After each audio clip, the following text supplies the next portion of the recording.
Question from my friend Renee. What is my forecast for the next 6 months in South Beach? Now, this is a great question because there are many parallels one can draw between what's going on in the broader economy and the South Beach residential market, which is primarily a condo market. Both the general economy and the South Beach condo market had many underlying problems. They were essentially both a precarious house of cards leading into Corona. And now all the problems, of course, caused by Corona are making us all forget the underlying issues that were there prior to Corona. So you think of Corona as like a grand accelerator of trends. It's really created very little new in terms of these markets, but it has, in many cases, sharply accelerated trends that were in place. So that is the context in which I can answer this question. So the South Beach condo market has been in transaction volume decline since 2013. Leading into Corona, what is exactly this? We had Q1 of 2020 was 45% below. So 45% fewer sales than the highs, which were 2011 and 2013. Compared to 2019, Q1 2020 dropped 14%.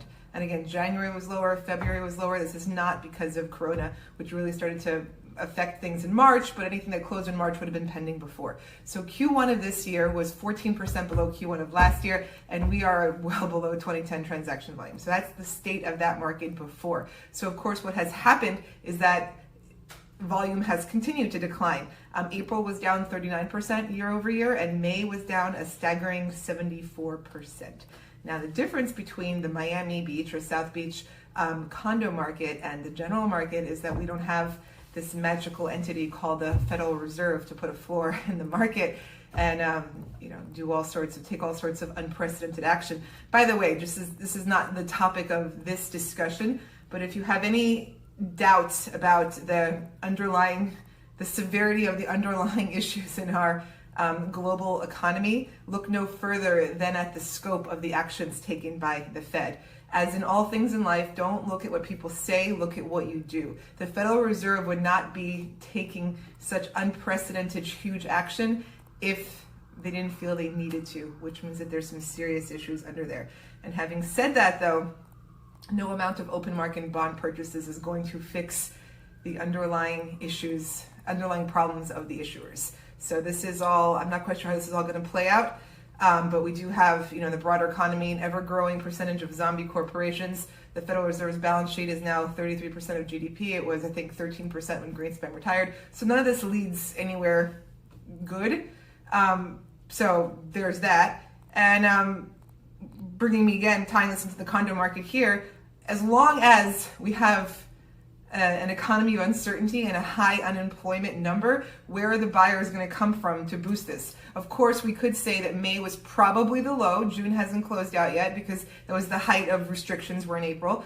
But in order to get back to even last year, we need a whole lot more buyers to come in. And now in this past month, I believe it was 30% of people missed their housing payments. That's between both renters and mortgage payments. We have over 4 million Americans delinquent on their mortgage payments. We have over 20 million people without jobs. So none of these people are buyers. So where are they coming from? There's often this narrative floated in Miami, especially lately, that New Yorkers are flooding in and New Yorkers are flooding in. And that may be, but you know what? That remains to be seen. People were saying that last year too, and they create these headlines around that, but it was actually not reflected in transaction volume. And if they are flooding in, this is not in this little snapshot here, this question was about South Beach, the healthiest segment thus far in this residential market has been single family homes, 1 to 3 million, and you could argue that's for end users who want to house their families in a home away from other people that have been motivated by Corona, so forth. But this condo market here, South Beach, that was my question, it's performing worse than the national average. Most regions are down 20 to 30% transaction volume.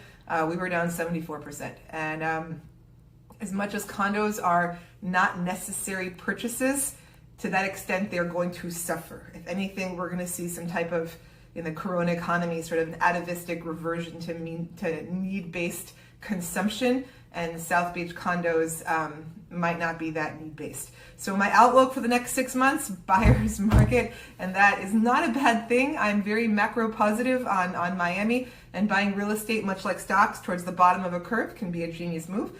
And I love South Beach. I love Miami Beach. This is a great place to be. And if you can get a property below a 2012 price, which you can, it's not bad. So that is my forecast. Transaction volume, the trend of dropping transaction volume that was in place before Corona will continue. And I believe that the condo market will underperform the general market. And I do not think that a flood of New Yorkers is going to get us back. I mean, we're already 45% off highs for transaction volume in Q1 before Q2. So I see fantastic buying opportunities, really, for some, beautiful oceanfront and bayfront real estate. All right, everyone, send in your questions, #AskAnna. Wishing everyone a great day.